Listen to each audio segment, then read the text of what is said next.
بہت سے لوگ پریشان ہوتے ہیں دنیا میں، یہ کام نہیں ہو رہا، وہ پریشانی ہے. پریشانی سب کو ہے، کس کو پریشانی نہیں ہے؟ ہر آدمی کی پریشانی الگ ہے.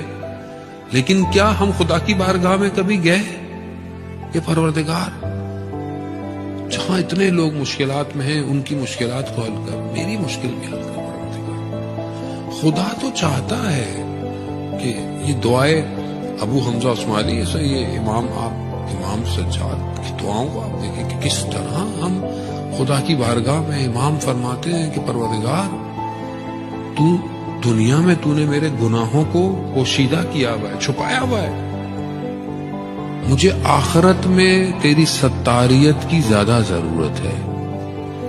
کیونکہ یہاں پہ تو اگر میرے گناہ چھپے ہوئے ہیں تو مجھے سزا تو ویسے بھی نہیں، لیکن وہاں روز قیامت میں جب سب کچھ کھل جائے گا، سب کو پتا چل جائے گا، میرے ہاتھ خود بولیں گے، زبان خود بولے گی کہ اس نے یہ کیا، اس نے وہ کیا، پروردگار وہاں مجھے تیری زیادہ ضرورت ہے.